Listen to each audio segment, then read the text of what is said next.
नमस्कार. मी राहुल कुलकर्णी. नीटच काय तर दुर्दैवी श्री संतोष देशमुख यांची हत्या, खून, अशोक खरातचं प्रकरण, त्यानंतर पुण्यातल्या अनेक घडामोडी, नीट पेपर लीक आणि सिया गोयलचं प्रकरण, अनेक महत्वाच्या बातम्या आम्ही महाराष्ट्राला ब्रेक करून सांगितल्या. पॉलिटिकल पण सांगतोय. आणि आमचा प्रयत्न असतो की एखादी माहिती आली की त्याची पडताळणी करा, अधिक खोलात जा, आपल्यावरचा जो महाराष्ट्रातल्या आणि जगभरातल्या मराठी प्रेक्षकांचा विश्वास आहे तो कमी होणार नाही याची पूर्ण काळजी घ्या आणि मगच महाराष्ट्राला सांगा की काय घडतंय. सो आजचं जे लाईव्ह टेलिकास्ट सुरू आहे ते तुम्ही शेवटपर्यंत पहा आणि चॅनल सबस्क्राईब करायला विसरू नका. जगभरातल्या मराठी भाषिक प्रेक्षकापर्यंत जाऊ द्या. आणि मी नेहमी म्हणतो की पूर्ण अभ्यास केल्याशिवाय, नीट खात्री केल्याशिवाय आम्ही याची माहिती देत नाही. 3 दिवसापूर्वी जेव्हा दिल्लीतल्या सीबीआयच्या न्यायालयातनं अशी बातमी आली की मोटेगावकर, पी.व्ही. कुलकर्णी ह्या मंडळींचा जेलमधला मुक्काम आणखी वाढलाय, त्यांना न्यायालयीन कोठडी त्यांची वाढली, तेव्हाच मी सगळी माहिती संकलित करायला सुरुवात केली होती. त्याच वेळेला मला हेही कळलं की अहमदाबादमध्ये जिथून हा पेपर फुटला होता तिथेही त्याचे धागेदोरे पोहोचले होते. तिथल्याही आरोपींना जामीन मिळालेला नाही. आणि मग मी महाराष्ट्रातल्या कोणकोणत्या आरोपीचं काय काय चाललं आहे, सगळ्यात महत्वाचं नीट पेपर लीक संदर्भामध्ये चार्जशीट कधी येते याची माहिती घ्यायला सुरुवात केली. आणि खूप रंजक, तितक्याच आरोपीच्या दृष्टीनं घातक आणि महाराष्ट्रानं समजून घ्याव्यात अशा अनेक घडामोडी आम्हाला समजल्या. सो त्यासाठी मी पुन्हा एकदा तीच विनंती करतो की चॅनल सबस्क्राईब करा, बेल आयकॉन दाबा. आपण सुरुवात करू की ह्या प्रकरणाची चार्जशीट केव्हा दाखल होणार आहे. तर 10 जुलैला पहिल्यांदा हा एफ.आय.आर. दाखल झाला, 10 जूनला. 10 जून ते 10 जुलै, जुलै ते ऑगस्ट, सॉरी माफ करा, मे मध्ये, मे ते जून, जून ते जुलै आणि जुलै ते ऑगस्ट. तर नियमाप्रमाणे जी 19 डेज विंडो असते त्या काळामध्ये चार्जशीट जर दाखल नाही झाली तर आरोपींना बाय डिफॉल्ट जामीन मिळतो. पण मी तुम्हाला सांगतो की पावसाळी अधिवेशन देशाचं सुरू होण्याच्या आधीच ह्या प्रकरणातली चार्जशीट येण्याची दाट शक्यता आहे. तशी तयारी जवळपास सीबीआयने केली आहे असं सूत्र सांगतायत. कारण पावसाळी अधिवेशनामध्ये विरोधक सरकारला घेरतील, अनेक मुद्द्यावरती प्रश्न विचारतील. श्री धर्मेंद्र प्रधान यांचा राजीनामा का नाही झाला हाही प्रश्न विचारला जाईल. श्री राहुल गांधी सरकारचे वाभाडे काढतील. विरोधी पक्षाचं काम आहे ते. आणि सरकार पेपर फुटीच्या संदर्भामध्ये तर पूर्ण बॅकफुटला. सीबीएसईच्या टेंडरच्या घोटाळ्यामध्ये पण जे कथित आरोप झालेत त्याच्यामध्ये पण तथ्य आहे असं दिल्लीच्या वर्तुळात चर्चा आहे. आणि म्हणून विरोधकांच्या दृष्टीनं या प्रकरणामध्ये विरोधकांनी प्रश्न विचारण्याच्या आधीच आम्ही काय केलं हे सांगण्यासाठी सीबीआयची चार्जशीट येत्या काही दिवसामध्ये दिल्लीच्या स्पेशल न्यायालयामध्ये येईल असं दिसतं आहे. त्यामुळे मुद्दा क्रमांक 1 ज्याचा अनेकांना उत्सुकता होती की काय चाललंय. नंबर 2, या सगळ्या प्रकरणामध्ये 13 आरोपी सध्या जेलमध्ये आहेत. त्यातले 2 राजस्थानचे सोडले तर 11 हे महाराष्ट्रातले आहेत. त्यांचा तिहार जेलमधला जो प्रवास आहे तो इतका रंजक आहे की ज्यांच्या डोळ्यासमोर एखादी अशी कल्पना असते की एखादी क्राईम पेट्रोल सारखी सिरियल आहे, जे लोक, म्हणजे सिया गोयलचं उदाहरण आहे की तिने केतन अग्रवालचा ज्या पद्धतीनं खून केला तर त्याच्यासाठी पूर्ण इतिहास, भूगोल, मालिका, पॉडकास्ट पाहिले. तर त्या अशा सगळ्या लोकांसाठी मी सांगतो की गुन्हा करण्याची कल्पना ज्यांच्या कुणाच्या मनात येते आहे त्यांनी 10 वेळेला विचार करावा. मोटेगावकर की जो तसं म्हणाल तर प्रतितेश नाव संपूर्ण महाराष्ट्रातलं, सुखसमृद्धी त्याच्याकडे, ज्या दिवशी मोटेगावकरला तिहारच्या जेलमध्ये नेलं त्या दिवशी त्याला कोणासोबत ठेवलं होतं असं मला वाटतं? बिश्नोई गँगच्या सदस्यासोबत, फॉर द टाइम बिंग. कारण एखादा आरोपी आला की ते मोटेगावकरच्या वाटेला आलं दुःख की जेव्हा त्याला तिथे घेऊन गेले तिहार जेलमध्ये त्यावेळेला आरोपींचं सेग्रेगेशन जे करतात, त्याला वेगवेगळ्या बॅरिकेड्समध्ये ठेवतात, त्यावेळेला काही काळासाठी मोठेगावकरला चक्क बिश्नोई गँगच्या सदस्यासोबत ठेवलं होतं. आत्ता हे सगळे आरोपी एकत्रित आहेत 13च्या 13. पण असं कळतं आहे की तिहार जेल हा जेलच आहे, आणि तो जेल असा आहे की त्या जेलमध्ये मरण यातना आहेत. कारण त्याची जी काही मर्यादा आहे जेलची, त्याच्यापेक्षा कित्येक पटीनं तिथं आरोपी संख्येनं ठेवलेले आहेत. आणि असं दिसतं आहे की त्या तिहार जेलमध्ये ज्यांनी आर्थिक घोटाळे केलेत, मग बँकर्स असतील, काही अधिकारी असतील, त्यांच्याबरोबर हे 13 जण तिथं आहेत.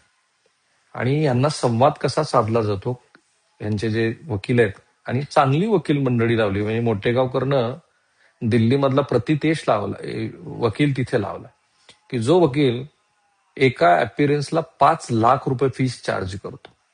मग बाकीच्यांची अवस्था त्यांच्या त्यांच्या आर्थिक कुवतीप्रमाणे सुरू आहे. आता प्रत्येक जणांना हवी आहे ती बेल. ती बेल या क्षणापर्यंत तरी कुठल्याही कोर्टानं कुठल्याही आरोपीला दिलेली नाही. त्यामुळे हे सगळे तिहार जेलमध्ये आहेत. जोपर्यंत चार्जशीट येत नाही तोपर्यंत ह्यांना बेल होणार. 1-2 वेळेला जेव्हा त्यांना फिजिकली कोर्टामध्ये हजर केलं होतं, त्या वेळेला त्यांचे वकील त्यांना जाऊन भेटून आले, नातलगी भेटले. पण आता तोही प्रिव्हिलेज त्यांना नाही. आता सगळी ऑनलाईन सुनावणी सुरू आहे. आणि म्हणून जेव्हा नातलग जातात त्यावेळेला शरीराचा एवढा भाग आरोपीचा दिसतो, बाकीच्यांना तर ते नातलग सोडून जे लोक जातात त्यांना तर तोही दिसत नाही, फक्त कानाला हेडफोन लावून तो संवाद होतो. हे इतकं डेंजर आहे तिहार. आणि म्हणून बिश्नोई गँगमध्ये ठेवल्यानंतर जी अस्वस्थता मोठेगावकरची होती ती अनेकांनी पाहिली. डॉक्टर शिरुरेचं तर असं आहे की डॉक्टर शिरुरेनं त्याचा जो मोबाईल, म्हणजे मोठेगावकरला अटक कशी केली, तर मोठेगावकरला सांगितलं की तुझा फोन तुला घेऊन जा, तुझ्या फोनमध्ये काही फारसं आम्हाला सापडलेलं नाहीये. आणि सीबीआयचं सुदैव, देशाचं सुदैव, मोठेगावकरचं दुर्दैव, त्याच्या आयफोनमध्ये जे डिलीटेड, जे हे तुम्हाला एक्सक्लुझिव्ह सगळी माहिती सांगतोय, जे डिलीटेड असलेलं फोल्डर होतं, त्या डिलीट केलेल्या फोल्डरमध्ये हा पेपर सापडला. आणि मग मोठेगावकरच्या मुलाची चौकशी झाली आणि मोठेगावकरला बोलवून घेतलं पुण्यात, नंतर दिल्लीत, की तुला तुझा फोन घेऊन जा परत, आम्हाला काही सापडलं नाही. त्याला अटक झाली. डॉक्टर शिरुरेची कहाणी तर आणखी इंटरेस्टिंग आहे. डॉक्टर शिरोरेच्या संदर्भामध्ये त्याच्या घरामध्ये 5 लाख रुपये सांगितले. हा जो पी व्ही कुलकर्णी, त्याचा एक मुलगा आहे, तो डॉक्टर शिरोरेकडे यायचा आणि तिथून त्याची ओळख झाली.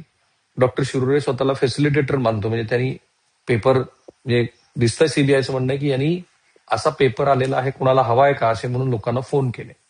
पैसे संकलित केल्याचा संशय होता आणि तुझ्याकडचे 5 लाख रुपये आहेत वगैरे असं सीबीआयने विचारलं. बहिणीच्या घरी डॉक्टर शिरुरेच्या जेव्हा धाड टाकली त्यावेळेला 5 लाखापेक्षा अधिकची रक्कम सापडली, जी आता सीबीआयने जप्त केली. हे सगळे एक्सक्लुझिव्ह तपशील मी तुम्हाला देतोय. आणि हे 5 लाख रुपये हे आम्हाला तिरुपती बालाजीला जायचं होते म्हणून ती संकलित करून ठेवले होते, असा शिरुरेचा स्टँड आहे. पण शिरुरेची सगळ्यात मोठी अडचण अशी आहे की सीबीआयने हा खूप प्रयत्न केला की तो माफीचा साक्षीदार व्हावा. पण तो माफीचा साक्षीदार होण्याच्या संदर्भामध्ये त्याच्या वकिलांनी सांगितलंय की तू होऊ नकोस, कारण माफीचा साक्षीदार झाला तर आधी तुला गुन्हा कबूल करावा लागतो. आणि पवनराजे हत्या प्रकरणामध्ये आपण पाहिलं की माफीच्या साक्षीदारानं ज्या ज्या काही गडबडी केल्या, त्याच्यामुळे ह्या प्रकरणामध्ये डॉक्टर पद्मसिंह पाटील आणि इतर मंडळी ज्यांच्यावरती कथित ह्या खुनाचे आरोप होते, ते न्यायालयातनं निर्दोष सुटले. कारण माफीच्या साक्षीदाराने ज्या काही गडबडी केल्या त्याच्यावरती नेमकं न्यायालयानं टिप्पणी केली, ज्याचा सविस्तर वार्तांकन मी केलेलं आहे. या केसमध्ये डॉक्टर शिरुरेला जर माफीचा साक्षीदार व्हायचा असेल तर त्याला आधी गुन्हा कबूल करावा लागतो. तो गुन्हा कबूल केल्यानंतर तो माफीचा साक्षीदार होणार. जर न्यायालयामध्ये माफीच्या साक्षीदारा संदर्भामध्ये अलीकडच पवनराजे प्रकरणात जे जजमेंट आले ते पाहता, अपिलामध्ये सीबीआय हमखास त्या माफीच्या साक्षीदाराला गुन्हेगार करते. इथे पण सीबीआय, इथे पण सीबीआय. त्यामुळे डॉक्टर शिरुरेनं माफीचा साक्षीदार व्हायला नकार दिला. पहिल्यांदा जेव्हा त्याला पुण्यात बोलवलं त्यावेळेला त्याची सगळी चाचपणी केली, त्याला परत जाऊन सांगितलं, तर त्याच्या कुटुंबातले नातलग हे मुंबईत सिद्धिविनायकाच्या दर्शनी गेले, तिकडे पुण्यामध्ये गणपती बाप्पाचं त्यांनी आभार मानले आणि ते परत आले होते. परत आल्यानंतर त्यांनाही बोलून घेतलं सीबीआयने की काही नाही सापडलेलं घ्या, आणि अरेस्ट केले. या 4 आरोपींची पुन्हा चौकशी सुरू आहे. 2 मनीषा, एक मोटेगावकर आणि आणखीन एक आरोपी. या तिघांची, या दोघांची, स्पेशली मोटेगावकर आणि ह्या मनीषाची चौकशी का सुरू आहे? कारण त्यांचे जे हस्ताक्षर्स आहेत ते हस्ताक्षर पुन्हा सीबीआयला तपासायचे आहेत. ह्या टप्प्यावरती सध्या तपास आहे.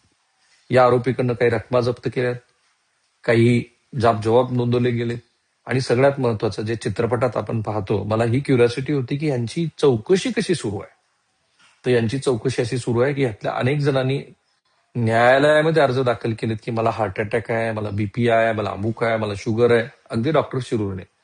त्यामुळे in presence of my advocate माझी चौकशी करावी आणि ती ग्रँट झाली.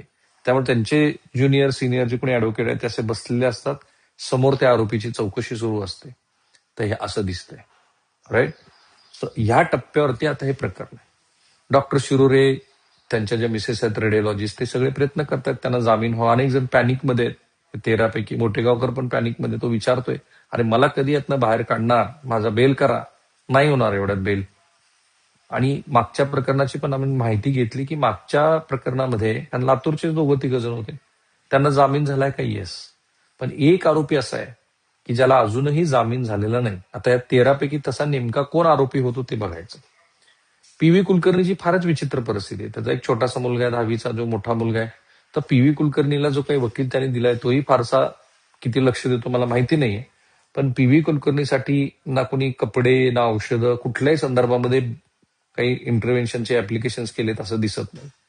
त्यामुळं ज्यांचे ज्यांचे जामीन अर्ज झाले होते ते फेटाळले गेलेत. जे जे जामिनावरती आशा लावून बसले होते त्यांच्या आशा मावळल्या. आणि आता सीबीआय चार्जशीट आणते आहे. त्या चार्जशीटमध्ये ही सगळी क्रोनॉलॉजी आम्ही महाराष्ट्राला पहिल्यांदा सांगू. जसं आत्ता मी तुम्हाला सगळे तपशील देतो. 13च्या 13 आरोपी तिहार जेलमध्ये आहेत, अस्वस्थ आहेत, जामीन कसा मिळेल याच्यासाठी प्रयत्न करतायत. त्यांचं आर्थिक नुकसान पण मोठ्या प्रमाणात होते, कारण सोपं नाहीये तुम्हाला दिल्लीमध्ये जाऊन. बरं, दिल्ली आहे, ती नॉर्थ इंडिया आहे, महाराष्ट्र नाही आहे. सभ्यतेचे अनेक पॅरामीटर्स महाराष्ट्र सोडला की बदलतात हो. तर त्या ठिकाणी आता हे प्रकरण ह्या पातळीवरती आत्ता उभा आहे. डॉक्टर शिरोरेला प्रयत्न करते सीबीआय की तू माफीचा साक्षीदार हो, डॉक्टरला व्हायचं नाहीये. मोठेगावकर अस्वस्थ आहे, कारण मोठेगावकरला बेड मिळेल की याची माहिती नाही. अजून तरी ईडीची याच्यामध्ये एंट्री झालेली नाही. सो काही प्रेक्षकांना असं वाटलं होतं, काहीच मोजक्या, की आमचं नीटकडे लक्ष नाहीये. आमचं पूर्ण आणि प्रत्येक गोष्टीकडे लक्ष आहे. जितकं मला शक्य आहे इतका प्रवास करून आणि महाराष्ट्राच्या हिताच्या ज्या गोष्टी सांगून त्या सांगण्याचा आम्ही प्रयत्न करतो. महाराष्ट्र पुढे जावा, महाराष्ट्रातल्या अनेक गोष्टीच्या माध्यमातून जो बिघडलेली संस्कृती ती सुधारावी, त्यासाठीचा हा प्लॅटफॉर्म आहे. आणि मी नेहमी तुम्हाला एकच विनंती करतो की चॅनल सबस्क्राईब करा, बेल आयकन दाबा, आणि जगभरातल्या प्रेक्षकांना सांगा की ह्या प्लॅटफॉर्मवरती तुम्हाला सत्याच्या जवळ जाणारीच माहिती मिळेल. Thank you so much. Have a nice day. Thank you.